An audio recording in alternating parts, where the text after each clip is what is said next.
Good morning.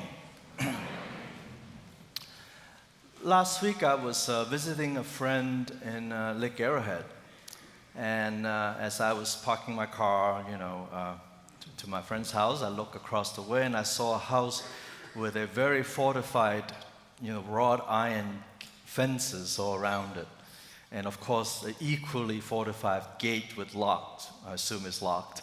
And behind the fence was a big sign.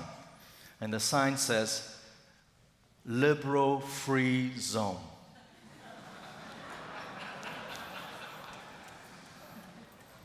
So my first reaction, as I don't know about you, right? My first reaction is, I guess I'm not welcome in this house, right? And I guess I'm a liberal. But how would they know? I mean, do I have liberal stamped on my forehead? And then a sadness came over me. That means the people in this household only want to be with people who are like them. And the chance of me having a meaningful conversation about our differences to achieve mutual understanding at least, right, is really minimal. Perhaps this is a sign of our time, that we're living in a very divided world. We watch separate news, we want to go to separate churches, and I may not have one of those signs that says conservative free zone. By the way, you can't find one of those on the internet. You can find a Trump free zone t-shirt, okay? I may not have a sign like that on my front yard. I may not have a sign like that in front of my church. But guess what? I do. I have an invisible sign that said just that. And how do I know? I ask myself, how many real relationships do I have with people who voted the other way in the last election? Think about your own network of relationship. Then you'll see that perhaps we are just as guilty by having these signs, visible or invisible. And then as I was watching the recovery work, the heroic and the compassionate work of the aftermath of Hurricane Harvey in Texas and Louisiana, and then a thought came over him and said, what if there is a superstorm that hits Southern California, or major earthquake, right? We all know that it's coming, but most of us are not well prepared, okay? I mean, I'm just going to admit it, okay? Or a fire. And what if I happen to be staying at my friend's house in Lake Arrowhead, and our friend's house is destroyed? Do you think they will help us? Open up their home to us even though I'm a liberal? Or the other way around, if their house is destroyed and our house is intact, will they let us help them? Because, even though we're liberal. And without a second thought, I said, of course, yes, we would help each other as human beings, right? That's the thing about natural disaster. Destructive as they are, they have a way of uniting people, uniting community, and uniting nations. And we often call a natural disaster an act of God. That really means in the insurance company, there's no one to blame. No one we can sue. Okay? I mean, in a polarized world that we are in, right? The way we think binary.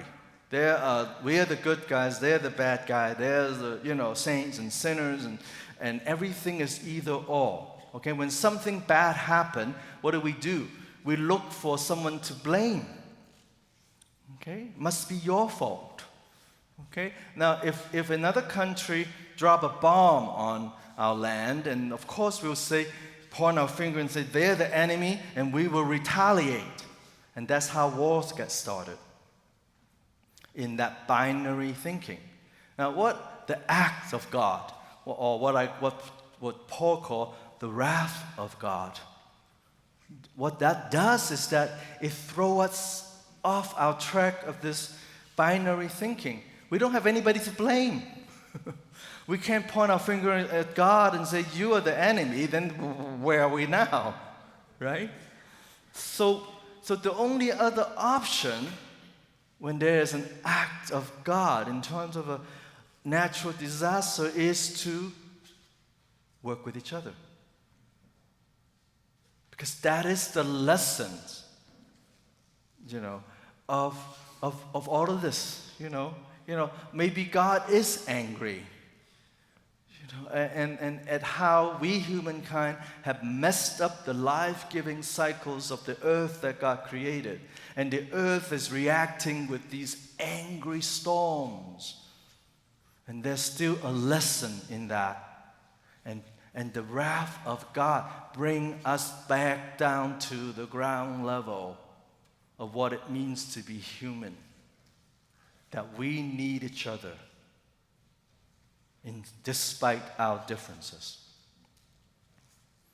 Because a storm like Harvey does not care whether you're rich or poor, whether you're Republican or Democrat or independent. A storm like Harvey doesn't care whether you are a citizen or immigrant, or whether you're documented or undocumented, whether you're straight or gay or bi or trans. A storm like Harvey just blow winds and pour buckets of water on everyone, making every one of us equal. And as we respond, we learn that we need to be in unity. We need to have compassion. We need to cooperate, and we need to share in order to live in this world. Even the border control people got this. Okay? Right before Harvey hit land for the first time, the U.S. Immigration and Custom Enforcement and the U.S. Custom and Border Protection, there are two of them. I don't know why we need two of them, but there are two of them. Both of them issue a joint statement, and part of it says, the department's law enforcement components will be at the ready to help anyone in need of assistance. Anyone. Routine non-criminal immigration enforcement operations will not be conducted at evacuation sites or assistance centers such as shelters and food banks. Even our border control people get this. Okay? And by the way, the statement was translated into Spanish, English, Spanish, Chinese, Korean, and Vietnamese. They want to know, make sure that people knows this, that in the face of God's wrath, in the face of an act of God, we're going to suspend this thing. We're going to remove the sign that says no immigrants allowed or immigrants free zone. Remove that. That didn't matter anymore. Even our president, have to give in to the wrath of God, by the way. Yesterday, he was in Texas, rolled up his sleeves. He actually served people. Wow. Come on, be nice.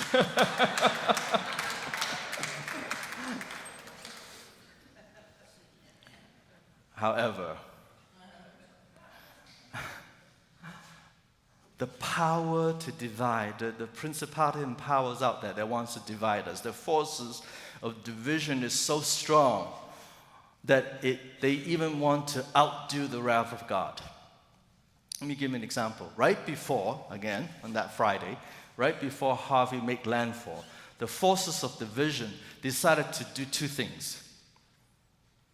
To pardon a convicted law enforcement person who's a racist, and to push the Pentagon to continue the work of excluding transgender Americans who want to serve our country. They knew this was divisive, as if they were doing a preemptive strike on unity. Did you get that? It's like they're saying, before you all kind of loving people, got all stirred up with your compassion and help each other out and share everything and find your humanity again, I'm going to make sure you're divided.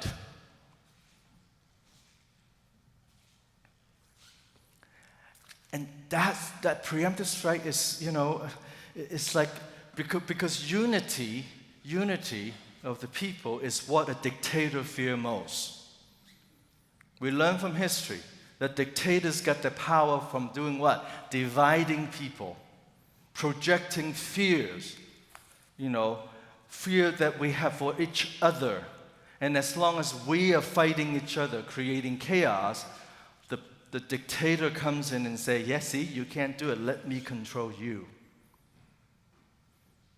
There is no accident that while the recovering effort of Harvey is going on in Texas, that the divisive forces just approve or, to militarize our police more. Let's give them our military equipment and gears. Wait a minute, the police are supposed to protect and serve the people, not fight against the people. You see how, I hate to be a conspiracy theorist here. And I don't want to call our president a dictator. That would be really rude, so I'm not going to do that. Okay? You can laugh. But the signs are there, people. We need to pay attention to all the divisive forces that are coming at us every day. Think about today. Think about a year and a half ago. Are we more divided as a nation? Okay. We have forces that actively try to divide us, and we need to actively resist that. And how do we resist that? We resist that by staying united. Because that's what the dictator fears most. In history, when people come together, find their common voice, the dictator loses his or her power. So I propose that we do a preemptive strike on division. Preemptive strike on division. Before the next divisive force comes our way, we need to preempt it. And how we do that? We preempt it with love. Okay? Now let's start with the three things you can do at least. I like to be concrete in my preaching. Okay? So,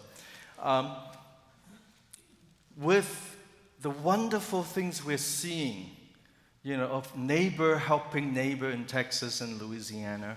And the newscaster often use the Good Samaritan, the heroic acts, self-giving things that people do to save each other. Let's continue to support that with our money, with our action, with our network. Okay? And I would push this even further. Do that preemptive strike thing. And ask people in Texas and people who we know, to say, make sure when you help each other, that reminding that we are helping each other even though we're different, even though we speak a different language, even though we vote for a different, candidate last time around, even though we might have a different gender identification, we are helping each other now. Do you see that? Do you learn something from that? And then we can talk about how we have been divided.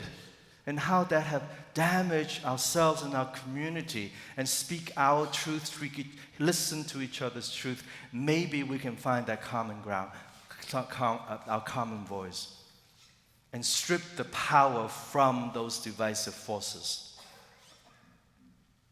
Second thing you can do. All saints can start this, by the way. Okay? Start a series of disaster preparedness event. Okay, if we haven't got one in Pasadena, do one. Okay, why? Well, if a disaster, the act of God, can bring people together, why not predict it? It's going to happen again.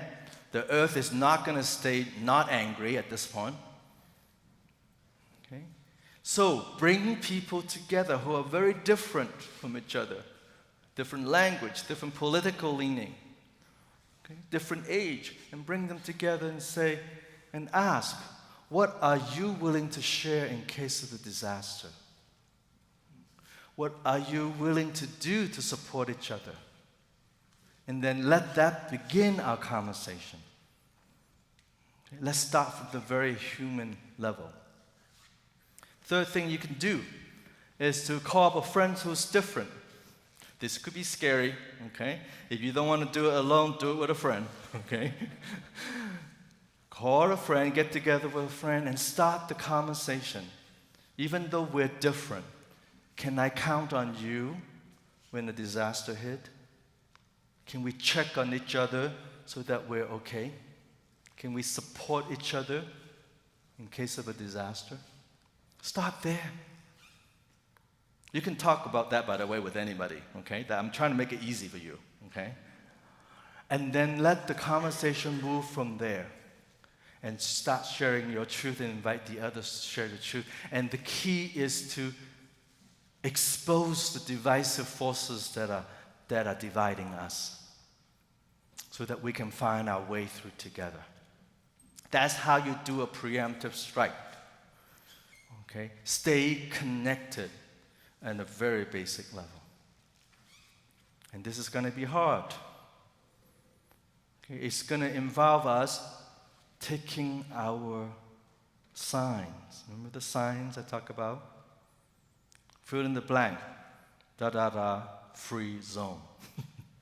I want you to hold up that signs right in front of you right now. Come on, do it. I want it to, and then you can face the neighbor too, so that you're not seeing your neighbor because, And then you want to remove it. Kind of make some sound about that. Remove it. Okay, all right. Remove that sign, and you might feel naked. You might feel vulnerable. But that's what Jesus calls us to do, is to love our enemies. And that cost. And take a lessons from Paul. Paul's letter, and if you want to look at with me, on page 8 of your booklet, this is the playbook for the preemptive strike. Okay? All right? And start in the 5th line, okay, where it says, bless your persecutor. If you want to read with me, you can, okay? Bless your persecutors. Bless and do not curse them. Rejoice with those who rejoice. Weep with those who weep. Have the same attitude toward everyone. Do not be condescending to those who are not as well off as you. Do not be conceited. Do not repay evil with evil. Be concerned with the highest ideal in the eyes of all people. Do all you can to be at peace with everyone. Do not take revenge. Leave room, my friends, for God's wrath.